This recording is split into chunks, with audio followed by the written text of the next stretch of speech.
नमस्कार बच्चों, कैसे हैं आप सब। उम्मीद करता हूं कि आप सब अच्छे होंगे और वर्कशीट के माध्यम से पढ़ाई भी आपकी अच्छी चल रही होगी। तो बच्चों, अगर आपकी कोई टॉपिक छूटती है तो आप कमेंट बॉक्स में कमेंट कर सकते हैं कि सर मुझे ये टॉपिक समझ में नहीं आ रही है, ये टॉपिक छूटी हुई है। तो कोशिश किया जाएगा कि आपको आपके लिए उस टॉपिक पर वीडियो बनाकर दिया जाए। तो आप हमारे साथ बने रहिए। हम ज़्यादा से ज़्यादा प्रयास करेंगे कि आपको पढ़ाई में किसी भी तरह की कोई कठिनाई ना हो। तो चलिए देखते हैं आज की वर्कशीट। और आज की वर्कशीट है कक्षा 8 के विज्ञान की वर्कशीट नंबर 15, पदार्थ, धातु और अधातु। आज हम लोग धातु और अधातु के बारे में सीखेंगे और धातुओं के अन्य भौतिक गुणों के बारे में जानेंगे। जैसे ध्वनिक, ध्वनिक का मतलब होता है धातु में जो टन की आवाज़ निकलती है तो उसको ध्वनिक आवाज़ कहते हैं। यह रिंगिंग ध्वनि धातु में होती है। धातुओं से बनी वस्तुओं को जब कठोर सतह से टकराया जाता है तो एक रिंगिंग ध्वनि उत्पन्न होती है। आपने घंटी देखा होगा, स्कूल की घंटी या फिर मंदिर की घंटी को देखा होगा, वह किस तरह से गूंजते रहता है। तो यह ध्वनि धातुओं में ही आती है, अधातु में यह ध्वनि नहीं होती। इसलिए धातुओं को ध्वनिक कहते हैं। एक चम्मच से स्टील के ग्लास और लकड़ी के दरवाजे पर चोट करें, दोनों की ध्वनियों को सुनें और अंतर करें। आपको धातु का अंतर स्पष्ट हो जाएगा, पता चल जाएगा कि धातु में किस तरह की ध्वनि आती है। दूसरा भौतिक गुण होता है विद्युत सुचालक या कुचालक का गुण। सुचालक मतलब जिससे होकर विद्युत प्रवाहित होता है उसको सुचालक कहते हैं, और जिससे होकर विद्युत का प्रवाह नहीं होता है, मतलब विद्युत यहाँ से यहाँ नहीं पहुँचती है, उसको कुचालक कहते हैं।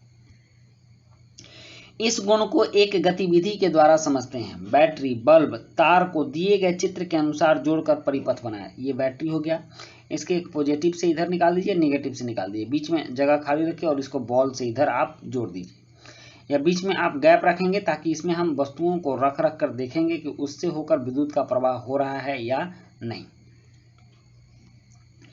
परिपथ के ए और बी सिरों को जोड़कर जांच करें कि बल्ब जला कि नहीं। यह ए है और बी है, दोनों सिरों को जोड़कर जांच करें। अब बारी बारी से तालिका में दिए गए पदार्थ को, यहाँ जो तालिका दिया गया है, इस पदार्थ को ए तथा बी के बीच जोड़ें और देखें कि परिपथ में लगा बल्ब जला या नहीं, और तालिका में लिखें। जिन पदार्थों में विद्युत का प्रवाह होता है वह विद्युत सुचालक कहलाते हैं, और इसके विपरीत जिन पदार्थों में विद्युत का प्रवाह नहीं होता यह विद्युत कुचालक कहलाते हैं। सामान्यतः धातुएं विद्युत की सुचालक होती हैं और अधातुएं विद्युत की कुचालक होती हैं, परंतु ग्रेफाइट ऐसी अधातु है जो विद्युत की सुचालक होती है।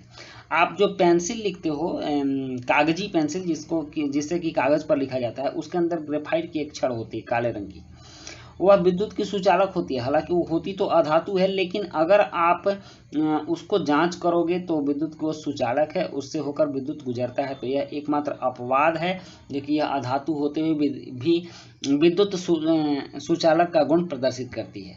अब हम यहाँ देखते हैं कि इसमें से किस चीज़ से विद्युत प्रवाहित हुआ या नहीं। लोहे की कील से विद्युत प्रवाहित होगा, आप इसमें सही का निशान लगाएंगे। कोयला से नहीं होगा। एल्युमिनियम के तार से विद्युत प्रवाहित होगा। तांबा के तार से भी विद्युत प्रवाहित होगा। तो इस तरह से आप जांच करेंगे तो पाएंगे कि लोहे की कील, एल्युमिनियम के तार और तांबा के तार धातु हैं, क्योंकि इनसे होकर विद्युत प्रवाहित हो रहा है। उसके बाद नेक्स्ट है ऊष्मा चालकता। ऊष्मा चालकता का मतलब हुआ कि लोहे की अगर कोई आप छड़ लेते हो इस तरह से और इसको इस सिरे पर गर्म करते हो तो यह गर्म होते होते यह सिरा भी गर्म हो जाता है। तो इसका मतलब कि ऊष्मा यहाँ से यहाँ तक आई। तो जिस वस्तु में ऊष्मा का गमन होता है, एक स्थान से एक छोर से दूसरे छोर तक ऊष्मा जाती है, उसे ऊष्मा की चालकता कहते हैं, और यह गुण धातुओं में ही होता है। धातु के एक सिरा को आप गर्म करेंगे तो उसका दूसरा सिरा भी गर्म हो जाता है। जैसे कि पिंकी की मम्मी कढ़ाई में हलवा बना रही थी, तभी दरवाजे की घंटी बजी। वे चम्मच को कढ़ाई में ही छोड़कर दरवाजा खोलने चली गई। वापस लौटकर उन्होंने जैसे ही चम्मच पकड़ी तो उनकी चीख निकल गई। क्यों? क्योंकि उनके हाथ जल गए। धातुओं के एक सिरे को गर्म करने पर ऊष्मा गर्म सिरे से ठंडे की ओर स्थानांतरित होती है, इसलिए धातुएं ऊष्मा सुचालक होती हैं। अधातुओं में ऊष्मा चालन नहीं होता, वह ऊष्मा की कुचालक होती है। जैसे लकड़ी को ले लीजिए, अगर लकड़ी के इस सिरा को आप आग लगाएंगे तो इसका ये सिरा कभी नहीं जलेगा और ना ही गर्म होगा। तो यह कुचालकता का गुण हुआ। अब है यहाँ कुछ प्रश्न, जैसे कि तवा लोहे का बना होता है जबकि उसके हैंडल पर लकड़ी लगी होती है, ऐसा क्यों? प्रश्न 2 है कि पिंकी की मम्मी चम्मच को पकड़ते ही क्यों चीखी। धातुओं के कोई 3 उपयोग लिखिए। और प्रश्न 3 है कि विद्युत और ऊष्मा के सुचालक किन्हें कहते हैं, परिभाषित कीजिए। फिर प्रश्न 4 है कि नीचे दी गई सारणी में पदार्थों के नाम लिखे हैं, उनके गुणों के आधार पर सही या गलत का निशान लगाएं और बताएं कि वह धातु है या अधातु। तो सबसे पहले हम चौथा प्रश्न कर लेते हैं। 3 प्रश्नों को हम आंसर शीट पर लिखेंगे। तो यहाँ देखिए लोहा है, तो लोहे में क्या होती है, धात्विक चमक होती है, आघात वर्धनीयता होती है, तन्यता होती है, ध्वनिक भी होता है, ऊष्मा का सुचालक भी होता है, विद्युत का सुचालक भी होता है और यह धातु है। तो धातु पर हम एम लिखेंगे और जो अधातु होगा उसको नॉन मेटल एनएम लिखेंगे, या फिर आप धातु लिख दीजिए, जगह छोटी है फिर भी आप धातु लिख सकते हैं, धातु।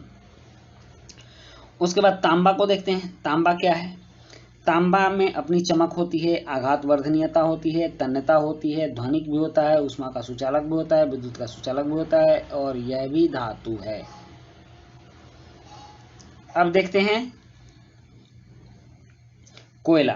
कोयला में चमक नहीं होती है, आघात वर्धनीयता नहीं होती है, तन्यता नहीं होती है, ध्वनिक नहीं होती है, ऊष्मा सुचालक नहीं होती है, विद्युत सुचालक नहीं होती है। तो यह क्या होगा, यह होगा अधातु। उसके बाद है कार्बन छड़। कार्बन छड़ में चमक नहीं होती है, आघात वर्धनीयता नहीं होती है, तन्यता भी नहीं होती है, ध्वनिक भी नहीं है, ऊष्मा सुचालक भी नहीं है, विद्युत सुचालक भी नहीं है। तो यह क्या हो जाएगी, यह हो जाएगी अधातु। हो गया। अब बचा एल्युमिनियम।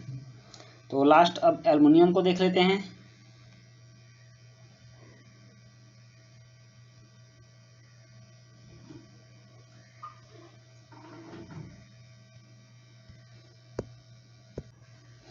एल्युमिनियम में चमक होती है, आघात वर्धनीयता होती है, तन्यता होती है, ध्वनिक भी होती है, ऊष्मा सुचालक भी होती है, विद्युत सुचालक भी होती है। तो यह होगी धातु। इस तरह से प्रश्न 4 के उत्तर हमने कर लिए। अब 3 प्रश्नों के उत्तर हम लिखकर जानते हैं कि इनके उत्तर क्या होंगे। प्रश्न 1 है कि तवा लोहे का बना होता है जबकि उसके हैंडल पर लकड़ी लगी होती है, ऐसा क्यों? तो इसका उत्तर है कि तवा लोहे का बना होता है जिससे उसके अंदर ऊष्मा चालकता का गुण होता है, उसका लोहे का हैंडल भी गर्म हो जाता है, तो जलने से बचने के लिए लोहे के हैंडल पर लकड़ी लगी होती है। फिर प्रश्न 2 है कि पिंकी की मम्मी चम्मच को पकड़ते ही क्यों चीखी। धातुओं के कोई 3 उपयोग लिखिए। तो इसका उत्तर है कि चम्मच गर्म होने के कारण पिंकी की मम्मी के हाथ जल गई, जिसके वजह से उसकी चीख निकल गई। धातुओं के 3 उपयोग हैं, बर्तन बनाने के लिए, तार बनाने के लिए और धातु की चादर बनाने के लिए।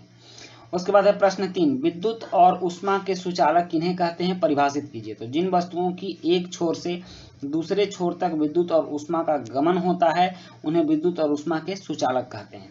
और बच्चों चौथा प्रश्न तो हम लोगों ने वर्कशीट पर ही कर लिया था। तो इस तरह से आपकी वर्कशीट कंप्लीट हुई। और वीडियो अच्छी लगी हो तो लाइक, सब्सक्राइब, कमेंट जरूर कीजिएगा। मिलते हैं नेक्स्ट वीडियो में। Thank you.